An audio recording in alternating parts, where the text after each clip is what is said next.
So that is a bolt out of the blue, folks. Breaking news: Roger Federer, 20-time Grand Slam winner, has announced that he will retire from competitive tennis after the end of the Laver Cup that will be played in London next week. It's kind of shocking, but it is a very sad day for Roger Federer fans. The maestro, who set the original benchmark for dominance in the world of tennis, has finally said that he has to announce his retirement. He put out a post on his Instagram handle and he said, "Of all to my tennis family and beyond, as many of you know, the past 3 years have presented me with challenges in the form of injuries and surgeries. I have worked hard to return to full competitive form, but I also know my body's capacities and limits, and its message to me lately has been clear. I am 41 years old. I have played more than 1,500 matches over 24 years. Tennis has treated me more generously than I would ever have dreamt, and now I must recognize when it is time to end my competitive career." So Roger Federer has really said that his body just could not take it. And remember, the last 3 years in Roger Federer's tennis career has been plagued by injuries to his knee, to his back. And that is why his body gave the signal that please stop. And that is why you see the Fab Trio of tennis who revolutionized the game is now down to the dynamic duo of Rafael Nadal and Novak Djokovic. This has been the year of retirements, yes, but Roger Federer, I mean, what can you say about a guy who revolutionized tennis and who made watching tennis an absolute masterpiece? If Federer was the original artist, then unfortunately, what has happened in these years does not tell you the true story. I mean, look, Roger Federer was the first to get to 20 Grand Slams.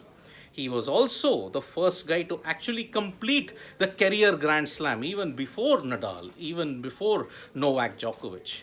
And for some period of time, Federer from 2003 onwards till 2010 was absolutely supreme in what he did. So Roger Federer, he goes on to further say, "This is a very bittersweet decision because I will miss everything the tour has given me."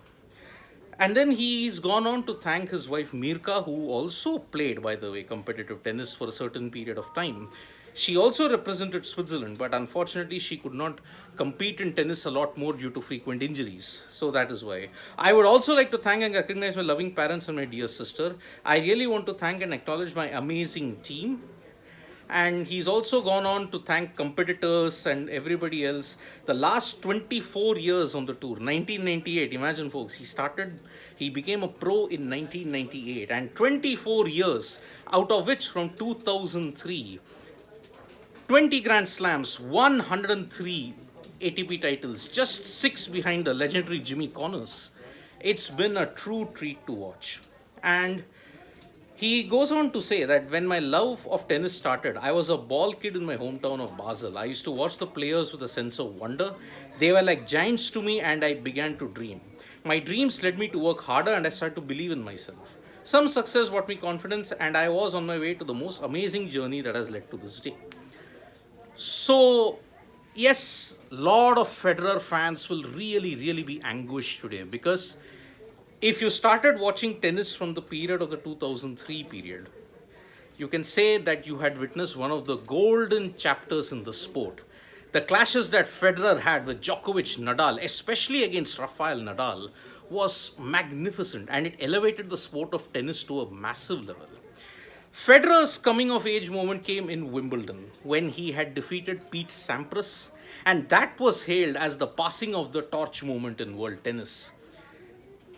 Identically, when he had beaten Sampras for that only one encounter that they had, it laid the foundation for brilliance in Wimbledon over a course of a decade. So, 8 Wimbledon titles is a true testament to Federer and his greatness.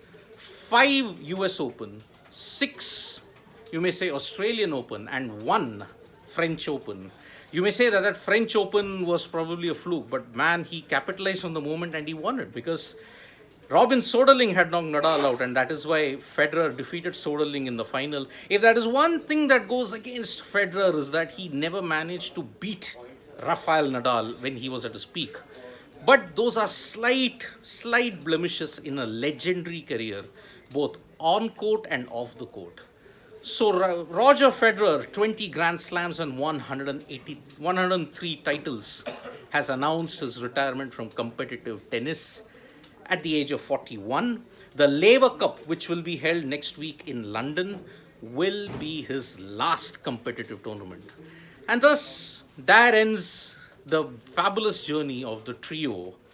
Novak Djokovic, Rafael Nadal, Roger Federer had all gone past 20 Grand Slams. Out of that, Federer will retire next week, and only Nadal and Djokovic remain.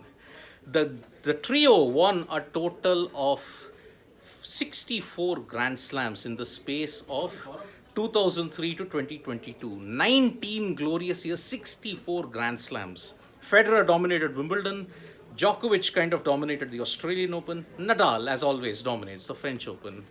So, yes, Rahul Bide, only more legends left tennis. Now only Nadal and Novak left to retire from these three whom have tough competition.